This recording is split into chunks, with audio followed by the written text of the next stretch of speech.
Muy bien, buenas tardes, bienvenidos y bienvenidas al Ateneo Literario, Artístico y Científico de Cádiz. En esta ocasión para la presentación de un libro cuya autora es Amelia Retamero, profesora y escritora. El título del libro: Me robaron la juventud, conversaciones con mi padre. Para presentar a la autora, doña Amelia Retamero, pues tenemos al profesor Antonio Ruiz Castellano, que este sí que no necesita en esta casa ningún tipo de presentación, puesto que es ateneísta de vieja nómina, ¿no? En definitiva, le doy la palabra a Antonio para que haga la presentación. Antonio, cuando quieras. Bueno, buenas tardes. Gracias por su asistencia, que es incluso numerosa para lo que estamos acostumbrados en otras ocasiones. Vale. Que muchas gracias por su asistencia. Que Amelia es tan antigua como yo en esta casa, ¿no? Así que, por lo tanto, bienvenida a su casa, que han venido muchos amigos para volverte a ver, que te sientas a gusto, que se te estima mucho, ¿no? No sé si hablo un poquito catalán con el de se te estima. Te estimo molt. Te queremos mucho, ¿vale? Bueno, pues nada, presenta este libro, que es un libro que puede parecer en principio como reivindicativo o una cosa así. Es una maravilla de libro, yo les aconsejo que lo lean. Yo lo he leído y he disfrutado de él, porque es una mezcla de géneros. Lo mismo es un diálogo en el que se intenta sacar del padre un montón de escenas o un montón de episodios de su vida, que tiene un mérito increíble, a mi juicio, la autora, de provocar esos diálogos, cosa que me da mucha envidia, sobre todo cuando pienso en mis padres ya muertos, que poquito hablé con ellos, que poquito les hice hablar también. Pero, vamos, más que nada es una reivindicación de su padre como represaliado, para resarcir un poquito su memoria y también para que sirva de modelo para otros represaliados.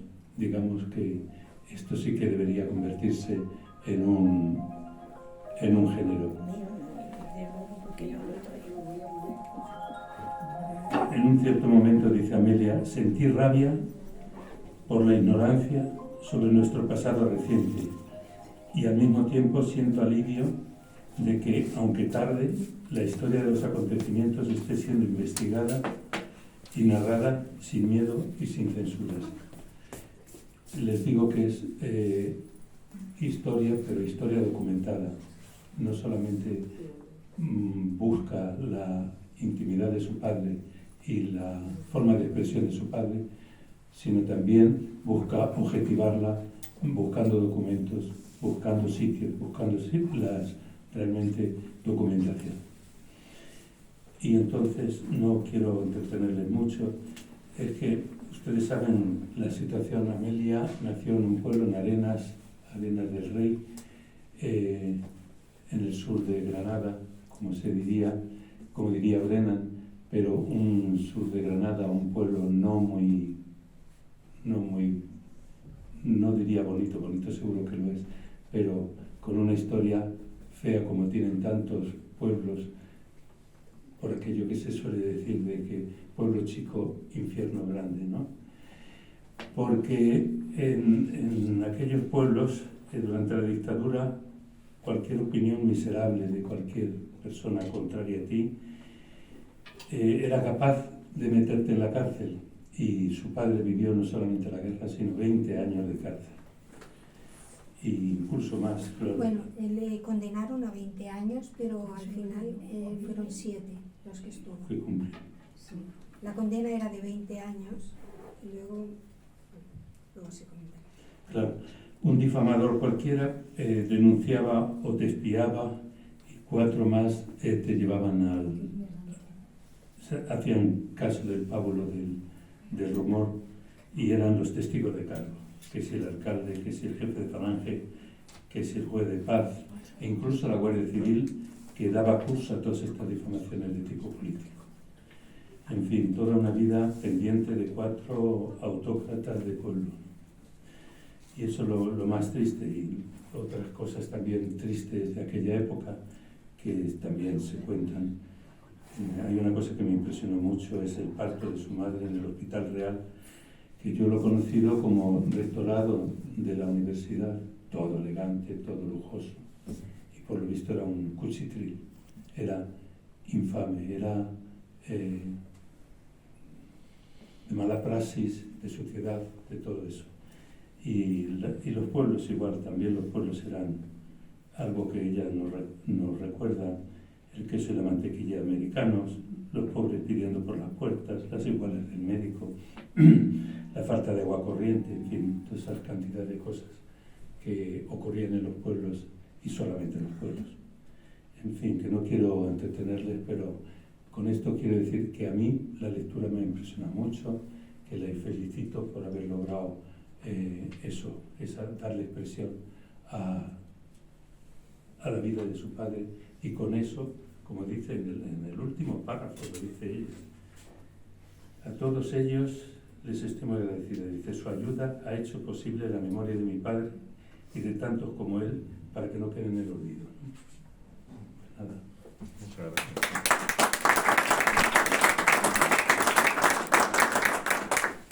Pues Amelia, cuando quieras. Bueno, yo casi en vez de hablar me gustaría, yo voy a hacer una breve reseña del libro y Es que no va, no sé qué. y después yo casi prefiero que me hagan preguntas sobre el libro y demás. Bueno, el libro este surgió, lo he escrito en estos últimos años, pero este libro está pensado desde hace un montón de tiempo. Desde muy pequeña, cuando mi padre me contaba cosas, pues me parecía que esas cosas no se podían perder. Y además había situaciones que me explicaban que yo no veía en los libros y que además estaban en contradicción. Y cuando lean estas páginas, pues se darán cuenta. Yo creo que les ha pasado a mucha gente, ¿no? Entonces yo quería que eso que mi padre me contaba, que quedara grabado, porque además me lo contaba y unas historias y otras se me quedaban mezcladas. Entonces cuando él tenía aproximadamente 80 años, yo ya veía que un día u otro pues que desaparecería y que ya no habría posibilidad de conservar esas historias, esos recuerdos y esas cosas que él tenía. Entonces le propuse grabarlo y aceptó de muy buena gana. Yo vivía aquí en Cádiz, él vivía en el pueblo en esos momentos, en el pueblo de Granada, cerca de Alhama de Granada. Y cuando yo iba para allá, pues con una grabadora pequeñita, pues yo le hacía preguntas pues de todo tipo. De su infancia, de la época de la guerra, de la época de la cárcel, de la época, sobre todo de esa época que yo no conocía o que yo era muy pequeña, ¿no? Los años 50, los años 60, los años 40 y los años 20 y 30. Entonces tenía unas 5 o 6 cintas grabadas, unas 6 o 7 horas tenía grabadas con sus conversaciones, y no sabía cómo meterle mano, porque esto fue cuando mi padre tenía 80 años, a los 82 murió él, y ya me costaba mucho volver a escuchar las cintas. Tardé como 4 o 5 años en volverlas a escuchar, pero cuando las escuchaba a veces pues me emocionaba tanto que no era capaz de continuar. Y luego pues estaba trabajando, tampoco no tenía mucho tiempo y que no sabía cómo empezar. Pero llegó la pandemia para todo el mundo, y cosa que ha sido pues bastante nefasta, pero por otro lado ha tenido la parte positiva que teníamos todo el tiempo del mundo. Yo estaba con gente que escribía y en unos talleres de escritura y demás, y como que se me abrieron se me iluminó la mente y se me abrieron las puertas y dije, este es el momento. Entonces empecé a escuchar las cintas de mi padre, las transcribí a mano, esto ya lo explico en la introducción, y luego pues ya me puse a escribirlo. ¿Cómo está escrito? Pues está a dos voces. Son dos narradores, una narradora que en este caso soy yo, y luego el otro narrador que es mi padre. Lo que he hecho ha sido combinar las dos voces y yo creo que eso le da una fluidez y una cercanía bastante grande. La voz de mi padre he procurado que se quede tal cual él la expresaba. Claro, cuando yo escribo como narradora, pues tengo un cierto cuidado en la escritura, en las no repeticiones, en hacerlo literariamente agradable, fluido. Yo tengo una literatura muy sencilla y el lenguaje oral es mucho más difícil. Si hubiera escrito solamente el lenguaje oral de mi padre, pues casi que no se entendería. Pero he procurado que las expresiones de mi padre, aunque sintácticamente no fueran las correctas, he procurado dejarlas tal cual él las decía. Y bueno, lo que he hecho también creo que son 28 capítulos, y lo que he hecho también ha sido mezclar. Cuando había capítulos que eran muy duros, hay capítulos muy duros, porque cuando se despide están en la cárcel, que era un campo de concentración prácticamente, se despide de su padre, y bueno, esto ya lo leerán. Es muy emotivo y es muy duro, muy duro. Entonces he procurado mezclar un capítulo de estos que son duros con otros capítulos que son un poco más relajados, hablar pues de la infancia, de las cosas que hacía, o de las fiestas del pueblo. Entonces he procurado que el pueblo también sea un poco protagonista dentro de la historia. O sea, el protagonista sería mi padre, pero el pueblo como un protagonista más, ¿no? Y no sé qué otras cosas comentar del libro. Yo casi que preferiría que me hicieran preguntas y a partir de ahí, pues... bueno, he dicho que son 28 capítulos y les voy a comentar una cosa que me ocurrió. Cuando terminé de escribir el libro, me di cuenta, digo, ¿y dónde está esto?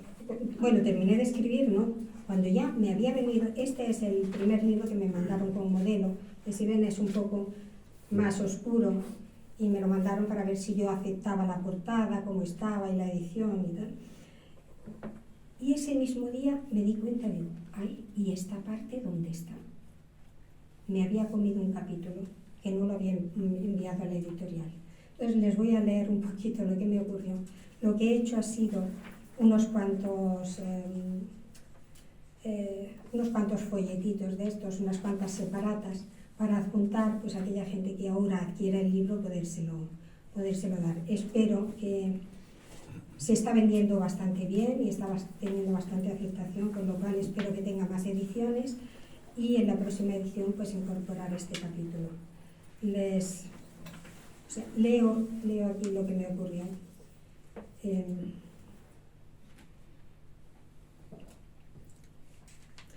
He terminado de elaborar todos los episodios. Al igual que en el montaje de una película, es necesario numerarlos. Tengo muy claro cuál será el primero y cuáles los últimos, pero no el resto, hasta 28. ¿O son más? He contado la introducción y los apéndices. La vida de mi padre, casi un siglo, queda finalmente organizada en palabras. Copio el contenido en un pendrive y me voy a la copistería cercana. Un cuaderno de 100 y pico folios me devuelve en papel lo escrito en el ordenador. Así quedará el libro cuando se edite, me digo, y una dulce emoción me cosquillea por dentro. Reorganizo de nuevo los capítulos, hago ligeros cambios en algunas frases, envío el manuscrito a la editorial. Al cabo de varios meses, recibo impreso el primer ejemplar de Me robaron la juventud. Y justo entonces me doy cuenta de que el episodio referido a la puesta en libertad de mi padre ha quedado cautivo en el mundo cibernético de mi ordenador.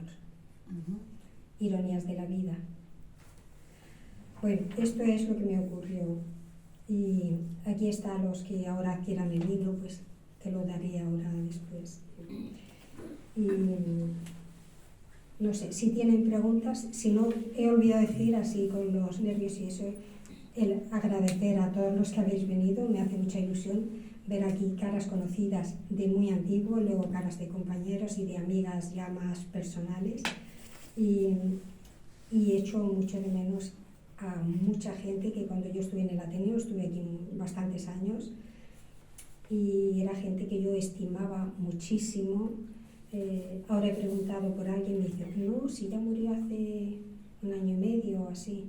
Estuve recientemente en Cádiz y coincidió que era el aniversario de Vicente Mira, al que he hecho muchísimo de menos. Entonces vine aquí y la verdad es que lo he hecho un montón de menos. A Selva Otero, a Diego Sánchez del Real, ahora mismo no me acuerdo de otros nombres, pero no sé, cuando pregunto, son 14 años los que hace que yo marché de aquí, y en ese tiempo pues falta mucha gente y los echo de menos, la verdad. Y bueno, no sé, me gustaría que me hicieran alguna pregunta para poder responder, porque yo tenía por aquí un pequeño guión, pero bueno, un pequeño guión. Tengo aquí cuando lo envié a la editorial, hicieron una valoración, y bueno, pues yo sabía que lo había hecho, bueno, estaba contenta con el resultado, pero hasta que alguien objetivamente, porque si lo lee mi compañero, lo lee esta amiga o este amigo, pues está muy bien, me gusta, o gente que te conoce, pero cuando alguien que no te conoce absolutamente de nada y que no te ha visto, que no sabe, que ni tiene tu fotografía, y lee el manuscrito, y entonces dice, por ejemplo, calificación literaria, y pues muy buena, calificación comercial, muy buena, bueno, pues eso, el ánimo pues se sube, ¿no? Luego hace un análisis de la estructura, el argumento, el ritmo, en fin, no sé, pero yo insisto, si hay alguien que tenga alguna pregunta o que me quiera preguntar alguna cosa, no sé. Sí, venga, adelante. Esta mañana, sí, invitando a venir a la presentación del sí, libro con un amigo, me comentó sí, alguien que conocía hace muchísimos años, y me comentó por primera vez que su abuelo y a un tío suyo lo habían fusilado porque fueron los que montaron la UGT en la Sierra de Cádiz. Entonces me llevé la sorpresa porque yo a este hombre lo conozco hace años, y una cosa que me comentó fue que él, lógicamente, en su casa no se ha hablado, y que hasta prácticamente en los años 80 no le cuentan la historia del abuelo. A mí me gustaría saber, en estas conversaciones que tú tienes con tu padre, ¿cuándo las tienes tú y cuál es la reacción? O sea, si te costó trabajo que te contara las cosas, o él también era como esos miles de personas que se sentían derrotados y que no eran capaces ni siquiera de contar sus historias a sus propios hijos. ¿En qué año tienes las conversaciones con tu padre? Sí, él tenía, bueno, mi padre alguna que otra vez, por ejemplo, y estas cosas las voy reflejando en el libro, en los capítulos, él decía, vosotros no sabéis ni siquiera lo que es una guerra, ni por asomo, o nos regañaba cuando no nos comíamos la comida. Si hubierais pasado el hambre que he pasado yo, allí cáscaras de calabaza que comíamos y tal. Entonces sí que había unas referencias. En alguna ocasión nos contó alguna anécdota, bueno, una que le ocurrió en alguna batalla estando en la guerra, y la comento aquí. Entonces sí que él hablaba algo, pero era muchas veces más que por contarnos como un desfogue. Por ejemplo, para cuando nos regañaba por la comida, no saben lo que es una guerra, vosotros no habéis comido, así.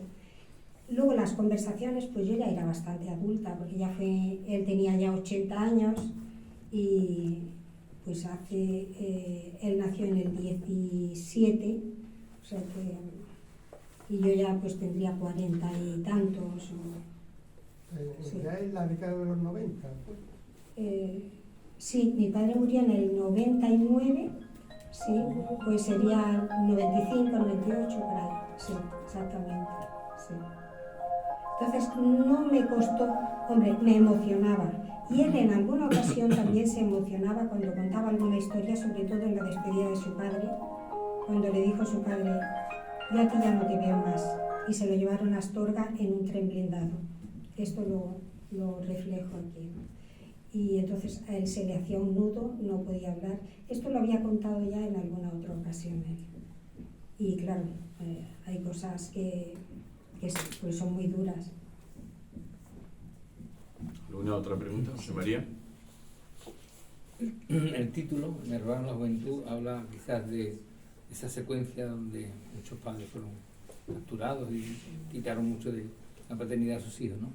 El libro lo entiendes tú, Amelia, como un homenaje a tu padre, porque es tu memoria histórica, no la que se habla, sino la real, o en el fondo es un canto de amor a tu padre por no haber vivido aquellos años.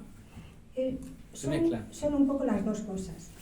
Digamos, es un poco un homenaje a mi padre, pero digamos que mi padre es la excusa para contar una serie de acontecimientos y de cosas que han estado silenciados y que es necesario que se sepan.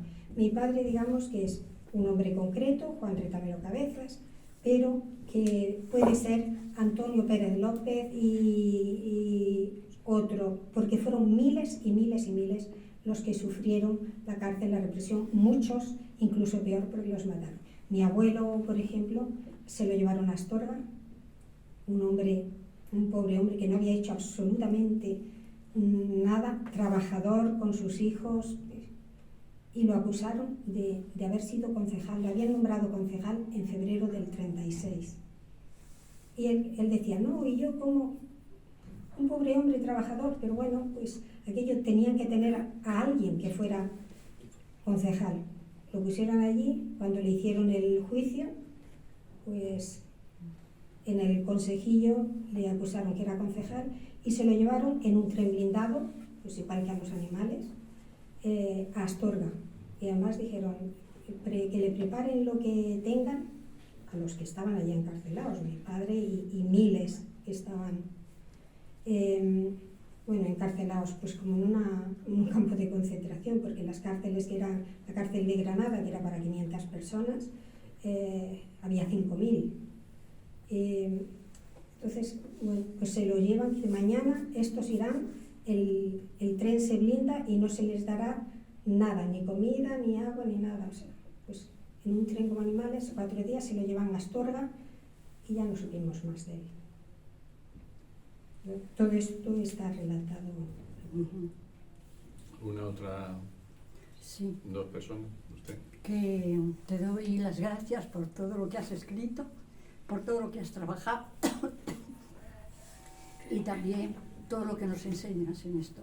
Cuando a mí una de las cosas que me han emocionado es cuando llegáis al Medinilla buscando el rastro de tu padre durante la guerra, y como allí hay un museo y os ponen hay fotos, tú buscas a tu padre, no lo encuentras, y luego hay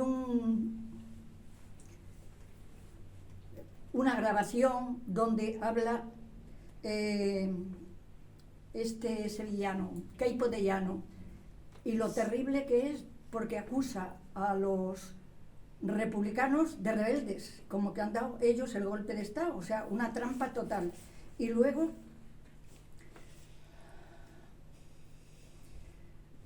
cuando os deja el muchacho que regenta aquello, os deja solos para que lo veáis, lo toquéis y lo disfrutéis, lo poco que hay allí, y cómo llama maricones, que no es lo mismo que decir hoy homosexual, sino que en ese momento algunos murieron solo por ser homosexuales. Entonces acusa a los republicanos y a los milicianos de maricones, y que tenían que conocer a las derechas, por decirlo alguna cosa, a los golpistas, que eran los verdaderos hombres. valientes y tal, que los otros, bueno, los deja terribles. Y lo curioso es cómo hemos tenido todos estos años, todo esto oculto, nadie se atrevía a hablar, como ha dicho el compañero, de nada.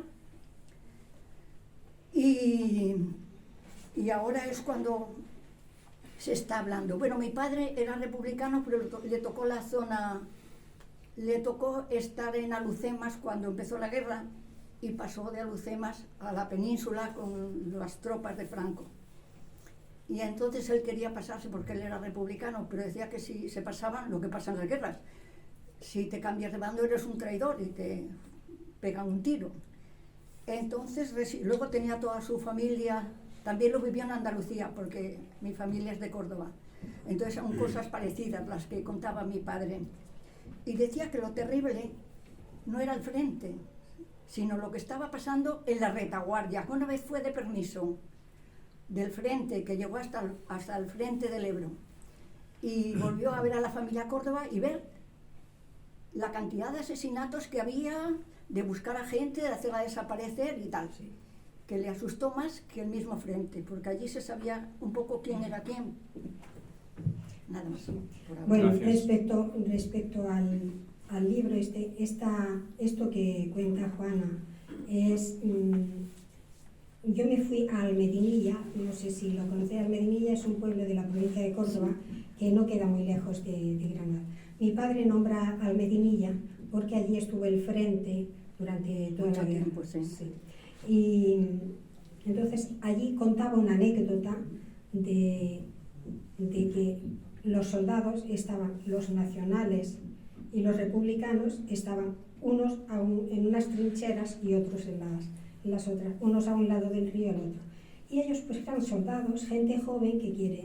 Entonces mi padre se encontró un altavoz dice nada, como una especie de embudo así. Mi padre cantaba, lo explico aquí, cantaba bien. Y entonces desde el otro lado lo escuchaban, cántame una copla, tú, bueno, ¿y cómo te llamas? Pues yo fulanito, pues yo me... Conversaciones entre gente, eran de bandos distintos, pero era gente joven que lo único que quiere es divertirse, pasarlo bien y socializar entre ellos, nada más, ¿no? Entonces contaba esa anécdota a mi padre y había visto yo que en Almedinilla, que alguien había publicado un libro, digo, pues en Almedinilla seguramente que lo puedo comprar, para informarme más, tener más información de la que ya tenía respecto a mi padre, porque he tenido que investigar muchísimo. Solo con los datos que me contaba él, pues no he tenido suficiente. He tenido que leer muchísimos libros e investigar, yendo a los sitios y luego después con otros documentos, ¿no? Entonces me voy a Almedinilla y, claro, yo no quería decir lo que estaba haciendo, pero lo que veo un sitio que pone Cerro de la Cruz o algo así. Fuimos al Cerro de la Cruz y veo como unas zanjas, digo, uy, si esto parecen trincheras. Todo esto lo describo aquí. Y fue como una emoción, digo, uy, es la primera vez que yo me encuentro en un sitio de lo que contaba mi padre. Aquí están estos son trincheras y así. Entonces me voy hacia el museo, hacia la biblioteca y pregunto yo, había un libro y tal y cual, pero ustedes qué es lo que buscan, es que... Entonces dijimos, mira, es que hemos visto al lado del poblado ibero, hay un poblado ibero en Almedinilla, hemos visto y dice, pues sí. Y ya le dije eso, pues mira, lo que a vosotros os interesa, más que este museo que hay aquí, que era un museo pues, de los iberos y museo romano, hay una casa romana también, lo que os interesa es el aula del campesinado. Y ahí probablemente. Y el aula del campesinado es como un pequeño museo de memoria histórica de la zona. Entonces, ¿cuál fue mi sorpresa? Veo allí objetos, cosas pues, de la época de la guerra, de la época anterior, de los campesinos, y ¿cuál fue mi sorpresa? Que en uno de los... está la radio, hay una radio, toque aquí, y entonces escucho la voz, que es lo que dice Juana, y a mí aquello me impresionó muchísimo porque yo no lo conocía. Después lo he leído ya en muchos sitios y ya se ha hablado más. Entonces dice Digo, aquí pasamos más de media hora a nuestro aire, porque nos dejaron muy... Aquí tenéis las llaves, cuando termináis de ver el museo os venís para el aula. Y pasamos más de media hora a nuestro aire. En la vitrina vemos útiles de enfermería, jeringa, recipiente para hervir, gasas, algodón. En otras hay documentos originales de la época, un salvoconducto, una cartilla de razonamiento, un recorte de periódico. Me detengo en unas fotografías. Grupos de hombres jóvenes, algunos con gorras militares, posan para la foto. Ninguno muestra preocupación o tristeza. Al contrario, parecen bromear. Aun sabiendo que es imposible, busco la cara de mi padre. No, no es ninguno de ellos, evidentemente. Mi padre era un soldadito más. No estaba. En la pared, junto a un antiguo aparato de radio, presiono el botón pulse para escuchar. La voz de Keipo de Llano resuena en una de sus arengas desde el micrófono de Unión Radio Sevilla. Nuestros valientes legionarios irregulares han demostrado a los rojos cobardes lo que significa ser hombres de verdad, y de paso también a sus mujeres. Esto está totalmente justificado porque estas comunistas y anarquistas predican el amor libre.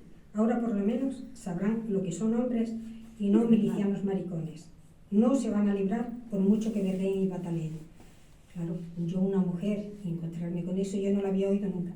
Después de esto sí que lo he oído más veces y bueno, y he sabido más. Yo no sabía ni, me sonaba el nombre de Keipo de Llano, pero ni sabía quién era ni nada. Después he investigado y bueno, como hacía arengas de todo tipo, pues para impresionar, para asustar y demás en Sevilla.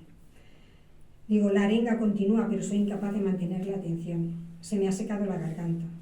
¿He oído bien?, me pregunto. Mi corazón late como si hubiese corrido una maratón. Bueno, continúa así. Entonces, a eso es a lo que se refiere Juana. Yo quería decir que habla de la posguerra y de cuando daban la leche en polvo de América, sí, el queso amarillo y la mantequilla salada, que era una novedad todo para nosotros. Entonces, cómo lo repartían los curas o los maestros de su confianza, y no se lo daban a todo el mundo. Pero bueno, ayudó. Pero eso fue una ayuda a cambio de que los americanos consiguieran ser aceptados en Europa, porque Franco en la guerra había estado con el eje Roma-Berlín. Y entonces los republicanos pensaban que después de terminar la guerra mundial, pues iban a meterle mano a Franco como resto de la Segunda Guerra Mundial y amigos de Hitler. Pero los americanos fueron muy listos, entonces empezaron a dar comida, pusieron las bases, prometieron y aquí se quedaron, que todavía están. Bueno, nada más. Bueno, son capítulos que... Sí. Había otra persona, sí, cuando quiera. Yo quiero dar la enhorabuena a Amelia porque sé desde el inicio cuando empezó a escribir, porque hablábamos de todo. Sé que le ha costado muchas horas de trabajo sí, y mucha implicación también emocional, como lógico. Y creo que el libro representa en realidad a esa generación, como hemos hablado tantas veces, de nuestros padres, aquellos que sufrieron las consecuencias de la guerra y que bueno, cuando has comentado que no le preguntaste a tus padres, yo creo que muchos no le preguntamos porque muchos de ellos no querían hablar, sí, nos querían proteger también. Sí. Y entonces yo creo que es también un homenaje a esa generación que de nada, como es el caso de tu padre, supieron reinventarse, eso sí que es reinventarse, y consiguieron no para sí, sino para sus hijos. Porque yo creo que todos estamos donde estamos, en una vida mucho más cómoda que la suya, gracias al esfuerzo que ellos hicieron. No se conformaron con formar parte de ese mundo no vencido y bueno, se dedicaron a trabajar para que sus hijos salieran de ese mundo rural o de ese infierno que son a veces que en el caso de la guerra fue así. Mira, me llama la atención que los capítulos tienen 2 títulos, sí, y el índice solo refleja el primero de los títulos, que creo que es el que pone tu padre, ¿no? O la boca de tu padre. ¿Por qué sí has elegido esta manera de...? Bueno, mira, la intención del libro, voy a leer la dedicatoria que puse en el libro. A todos los hombres y mujeres a los que se les arrebató la vida y la palabra. A sus hijos e hijas, que solo pudieron leer la versión de los vencedores, a sus nietos y nietas que se empeñan en desenterrarlos del olvido. Yo quería que este libro fuera sencillo y pudieran leerlo y entenderlo gente de todas las generaciones. Las generaciones ya más mayores ya lo conocen y ya lo saben, se pueden sentir identificadas, o generaciones como la mía, pues hemos podido en nuestra juventud, y después ahora afortunadamente ya se pueden leer más publicaciones con otras informaciones, pero solo pudimos leer la información de los vencedores. Y las generaciones jóvenes, los chavales de bachillerato, de secundaria, de 20, 25 años, pues no conocen nada de esto. Y si yo escribo un libro con una literatura muy difícil, muy enrevesado, o dejo los títulos nada más que con lo que dice mi padre, a lo mejor no se entiende. Entonces, el poner 2 títulos fue poner, uno está extraído de algo que dice mi padre, es la voz de mi padre, una frase extraída de ese capítulo, y el otro es una explicación de lo que trata. Por ejemplo, aquí, 1 duro al mes, ese sería el título, pero dices, bueno, ¿y esto qué es? Entonces he puesto como subtítulo Retazos de la infancia, el primer trabajo. En el primer trabajo mi padre era un niño y le daban 1 duro al mes. Entonces, he querido poner eso como una explicación para que la gente, para facilitar la lectura y la comprensión del libro. Se comprende muy fácilmente, pero bueno, ha sido ese el interés. Y el título, Me robaron la juventud, es que era una frase que decía mucho mi padre. Yo no tuve juventud, a mí me robaron la juventud. Él entró en la guerra, pues tenía 17 o 18 años y salió pues de la cárcel pues ya con 30 o por ahí, 29 o 30. Entonces no tuvo juventud. Cuando él empezaba a tener juventud, la esperanza en la época de la República, él no fue a la escuela, pero ya empezó a leer y estaba con un entusiasmo muy grande, parece que las cosas iban a ir mejor, y de pronto llegó la guerra. Y entonces eso fue pues terrible. Y por eso se llama Me robaron la juventud. Que en este libro se da un poco la visión de conjunto de la época. Se habla de comidas, de oficios, de lo que hacen los hombres, de lo que hacen las mujeres, de lo que pagaban por la peoná y de los animales que tenían, de cómo repartían el día, y luego hace referencia también a otros hechos como es la Legión Cóndor, la nombra, y la desbandá, la nombra, sí. Cosa que yo he oído aquí por primera vez en Andalucía, sí. En boca de una vecina, sí. Donde su madre estuvo en esa desbandá. Y entonces lo nombra eso aquí. Y una cosa que me gustaría que se leyera es la contraportada, que me parece interesantísima. No es tuya, pero me parece que está muy bien. A mí me ha emocionado muchas veces el libro. Sí. Bueno, yo quiero decir, mi padre, y esto lo explico casi al principio, que es un poco, esto es una parte, es un poco de la historia del siglo XX. Mi padre nació en 1917 y murió en el 99. Entonces, lo que he hecho ha sido una trayectoria. Es un libro, no es propiamente un libro de memoria histórica, sino que está relacionado con la memoria histórica. Y si hay memoria histórica solamente relativo a la guerra y la posguerra, pues bueno, es memoria histórica de ese tipo, pero es memoria histórica en tanto y en cuanto pues habla en toda la época esa, los años 50-60, lo que decía, cuando nos daban la leche, que vino la leche americana, cuando pusieron las bases aquí en Morón y demás. Habla de los cursillos de cristiandad. Ay, sí. Eso fue ya en los años 50-60. Entonces mi padre fue a los cursillos de cristiandad, y entonces hay una historia ahí, pues yo creo que es entretenida.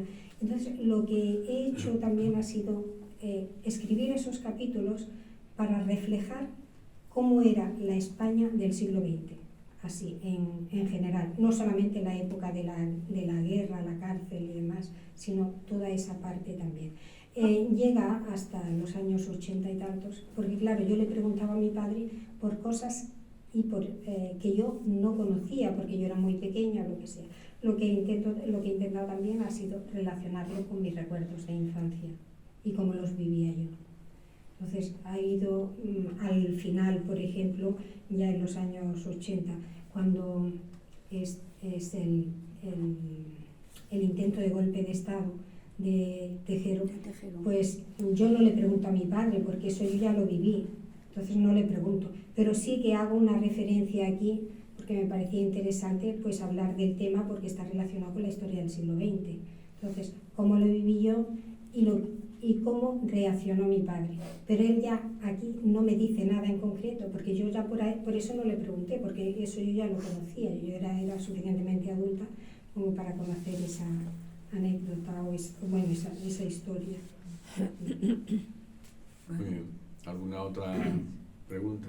Lo que has referido de los cursillos de cristiandad, que tu padre dice que los llamaban cursillos de cristiandad, pero que realmente eran cursillos patrióticos.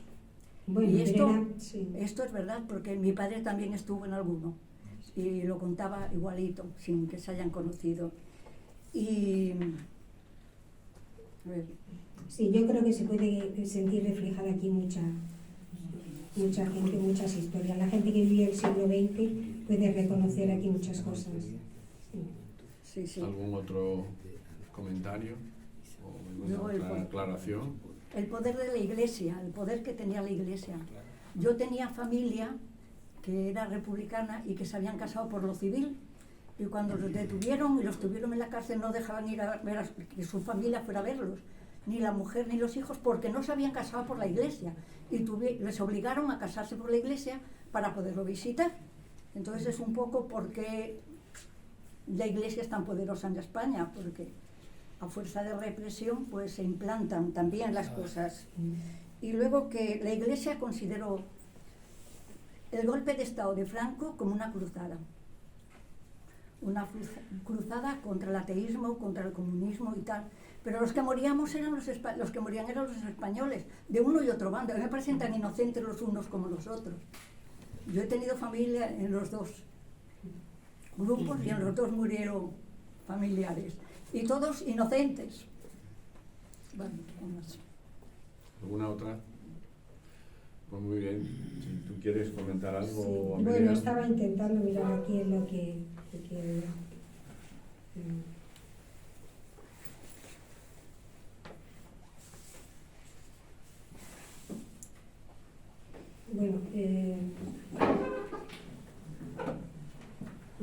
bueno, lo dejo así. Muy bien. Yo, para cerrar el acto, pues, en primer lugar, agradecerte tu presencia aquí, ¿no?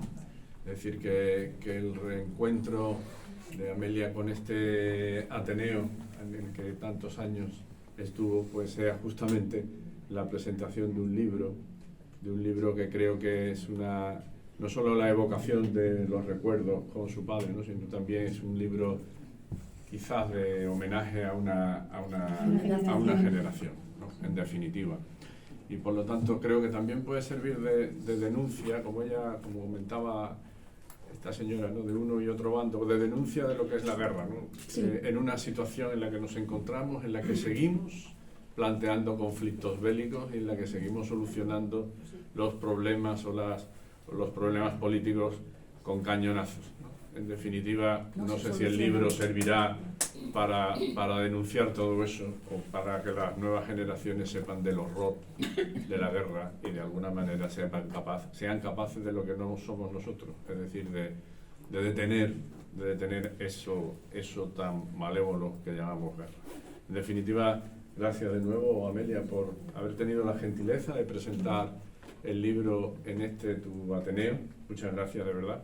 Y por supuesto, gracias, Antonio, por tu participación, como siempre, activa en esta casa. Y muchas gracias a todos también por vuestra presencia aquí, ¿eh?